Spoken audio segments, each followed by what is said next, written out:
Welcome to Godless and Grounded. Imagine you are standing in a courtroom. You are being charged with a serious crime, something that carries a life sentence. But here is the twist. You didn't actually do anything. In fact, you weren't even born when the crime was committed.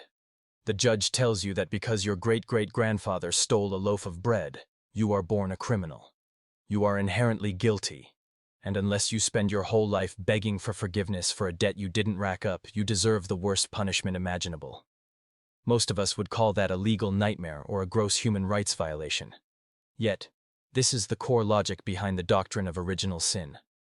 It is one of the most influential ideas in human history, shaping how millions of people view themselves and their children. But when you actually strip away the stained glass and the ancient Latin phrases, the whole concept starts to look less like a profound spiritual truth and more like a logical car crash. The story usually starts in a garden with a piece of fruit. Most people know the drill. Adam and Eve ate from the tree of knowledge, and suddenly the entire human race was broken. But let's look at this through a lens of basic logic and modern ethics. If a father commits a crime, we don't put his son in jail. We find that idea repulsive. We call it collective guilt. And it's a hallmark of some of the worst regimes in history.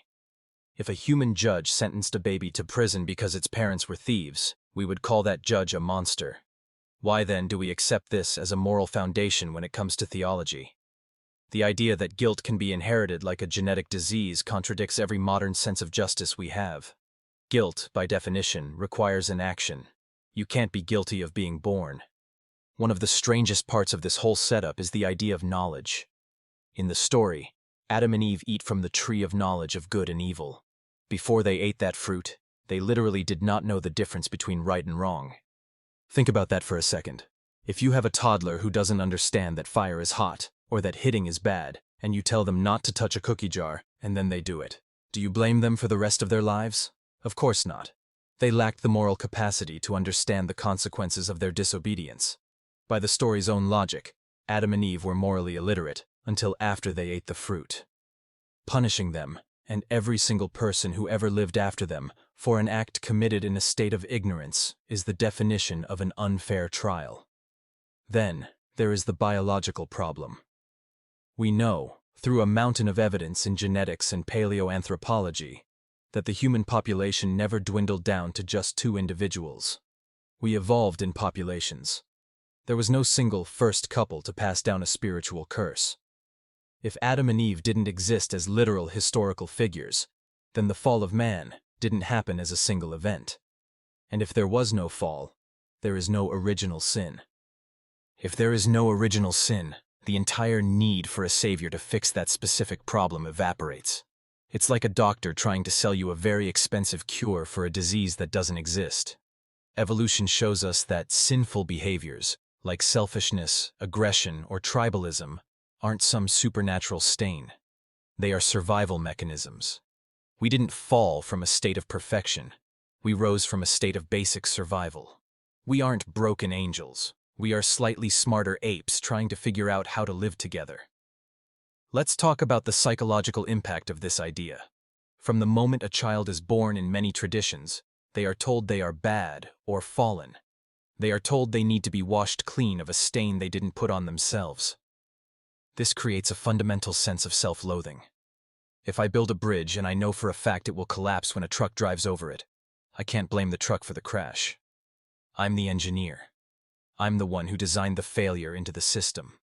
Attributing original sin to human free will, while also claiming the Creator is omniscient, is a total contradiction. If the outcome was known before the universe even began, then the game was rigged from the start. And what about the sheer geographical and historical unfairness of it all?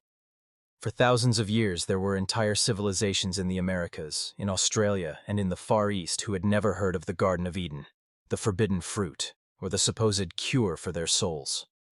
According to the logic of original sin, these billions of people were born guilty and died guilty, without ever even having the chance to know why. They were essentially born into a burning building with no exit signs and no idea they were even on fire. Does that sound like a system designed by a loving or even a rational being? It sounds more like a localized myth that eventually got scaled up to a global level without anyone checking the math. Think about the physical world, too. The doctrine of original sin claims that because of this one bite of fruit, death, disease, and suffering entered the world. But we can look at the fossil record and see that cancer existed in dinosaurs millions of years before humans walked the earth. We see evidence of mass extinctions, tooth decay, and parasites in creatures that lived long before any sin could have been committed. Death and suffering are baked into the very fabric of biology. They aren't a punishment for a moral failing. They are part of the natural cycle of life on a planet with limited resources. To blame a human choice for the existence of viruses or earthquakes is not only scientifically wrong, it's deeply egocentric. It assumes the entire universe revolves around our behavior. Consider the alternative. If we move past the idea that we are born broken, we can start to take real responsibility for our actions. Instead of saying, "I'm just a sinner by nature," we can say, "I made a mistake and I need to fix it." When you realize there is no cosmic stain on your soul, you start to see morality as something we build together to make the world better, not a set of rules we follow to avoid an ancient curse. We don't need to be saved from a fictional crime committed by ancestors who didn't exist. We just need to be better to each other here and now. The absurdity isn't just in the logic of the story. It's in the fact that we've allowed such a dark, self-defeating idea to hold sway for so long. The moral and historical fallout. If the first part of the argument deals with the logical and biological failures of original sin, the second part has to look at the moral consequences of believing it. When you tell a society that everyone is inherently wicked, you change the way power works. This doctrine has been used for centuries to justify authoritarianism. The logic is simple. If people are naturally fallen and sinful, they cannot be trusted to govern themselves. They need a strong, divinely appointed hand to keep them in line. This idea was the backbone of the divine right of kings. It suppressed democracy for ages because the masses were seen as too morally corrupted to have a say in their own lives. It's a tool for social control, plain and simple. Beyond politics, look at how this impacts our view of children. In many theological frameworks, a newborn baby, the most innocent thing we can imagine, is seen as a vessel of sin until a specific ritual is performed. This is a complete inversion of reality. A baby has no ego, no malice, and no capacity for cruelty. They are a blank slate of potential. To look at a nursery and see a room full of sinners is a deeply cynical way to view humanity. It robs us of the ability to see inherent goodness. It forces us to view life as a process of debt recovery, rather than a journey of growth and discovery. There is also the problem of vicarious atonement, which is the supposed solution to original sin. The idea is that because we are all born with this debt, someone else had to die to pay it off. But think about the ethics of that. If I go to prison for a murder you committed, justice hasn't been served. In fact, two wrongs have happened. A crime was committed, and an innocent person was punished. You can't transfer moral guilt or moral merit from one person to another. It's not like a bank account where you can just transfer funds. Responsibility is personal. The idea that a blood sacrifice could fix a genetic moral stain is a leftover from ancient violent tribal rituals that have no place in a modern understanding of ethics. Historically, the doctrine of original sin wasn't even a universal belief in Christianity. It was largely popularized and solidified by St. Augustine in the 4th and 5th centuries. Augustine was a man struggling with his own intense feelings of guilt and sexual repression, and he projected his personal struggles onto the entire human race. He actually misread some of the original Greek texts, interpreting death spread to all as all sinned in Adam. This linguistic error became the foundation for 1,000 years of misery. We are essentially living in the shadow of one man's personal midlife crisis and a bad translation. The fact that different religions have completely different takes on this also points to it being a human invention. Judaism, which uses the same Hebrew scriptures as Christianity, does not believe in original sin. They read the same story of Adam and Eve and see it as a story about growing up, making choices, and the transition from childhood to the responsibilities of adulthood. Islam doesn't have the concept either. It teaches that every person is born with a natural inclination toward good and is responsible only for what they personally do. If this stain were a real, objective part of the human condition, you would think it would be a bit more consistent. When we dig deeper into the actual history of how this idea took over the world, we find that it wasn't just a theological debate, it was a survival strategy for a growing church. In the early days, if you told someone they were a good person who just needed to be a bit better, you didn't have much leverage over them. But if you convinced them that they were born spiritually bankrupt, you became their only lifeline. It's the ultimate protection racket. First, you tell the person they are in mortal danger from a debt they didn't know they had, and then you tell them you're the only one who can talk the debt collector out of it. Think about how this colors our view of human nature. If we believe we are naturally bad, we stop looking for the actual causes of bad behavior. If a person commits a crime, the original sin answer is just, well, they're a fallen human. That's a lazy answer. It stops us from looking at poverty, lack of education, childhood trauma. It replaces a real understanding of human psychology with a supernatural blanket. Now, let's look at the sheer logistical nightmare of transmitting this sin. How does it actually work? Is it in the DNA? Is it a spiritual virus that hitches a ride on a sperm cell? If it's biological, then science should be able to find it. If it's spiritual, how does a physical act like reproduction pass on a non-physical stain? This brings us to the fairness argument. Let's say, for the sake of argument, that Adam and Eve were real. They make a mistake. Why does the rest of the biosphere have to suffer? Why do lions have to rip apart zebras? Why do kittens get eye infections? Why do forests burn down? The doctrine says that all of nature groans because of human sin. This is the height of human arrogance. To believe that a turtle in the middle of the Pacific Ocean is suffering because a guy in a garden ate an apple 6,000 years ago is nonsensical. It's a human-centric delusion. It ignores the fact that the natural world has been operating on the principles of predation and survival for hundreds of millions of years. The universe doesn't care about our dietary choices in a garden. To claim that our sin broke the laws of physics and biology for the entire planet isn't just a theological stretch. It's a total rejection of reality. And what about the internal contradiction of the cure? We are told that we are so guilty that only a perfect sacrifice can fix it. But if we are totally depraved, as some traditions say, we wouldn't even have the capacity to recognize the cure or choose it. If a person is 100% blind, you can't show them a map to the hospital. Many theologians tried to fix this by saying God chooses who gets to believe, but that just makes it worse.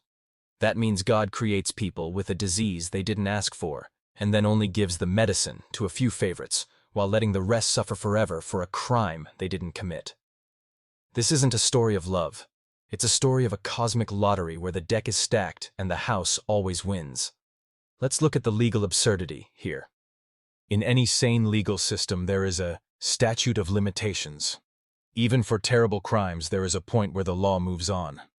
But with original sin, the debt is infinite. There is no amount of good deeds, no amount of kindness, and no amount of progress that can ever pay it off. It's a debt designed to be unpayable.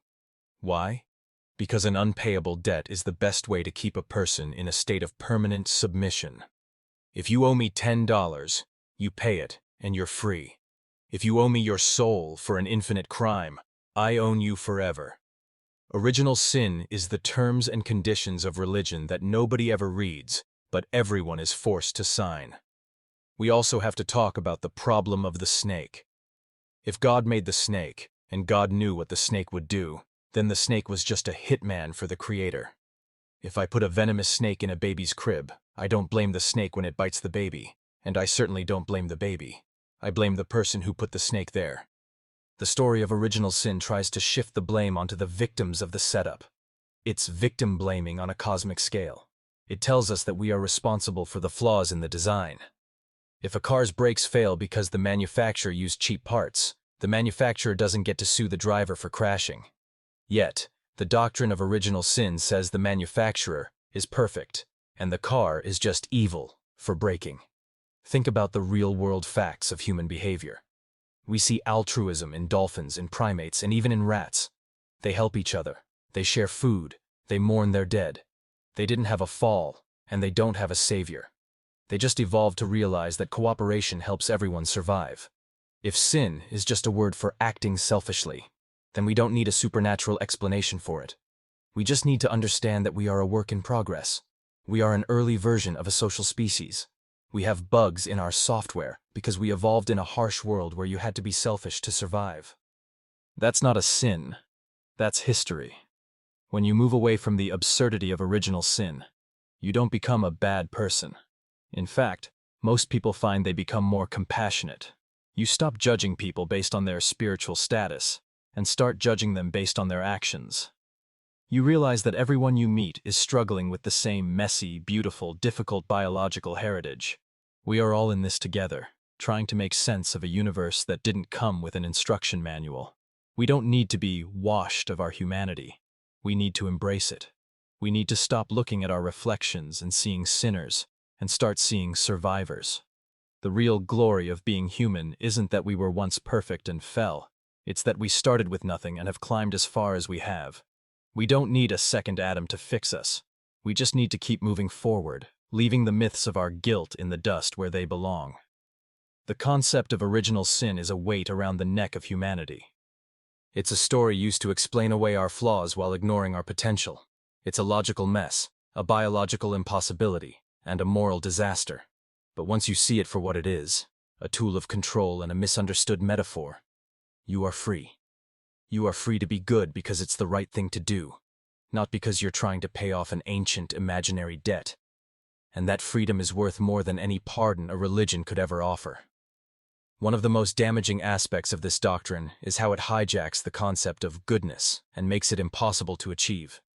If you are born totally depraved, then even your best actions, your acts of charity, your kindness to strangers, your love for your family, are seen as filthy rags because they come from a corrupted source.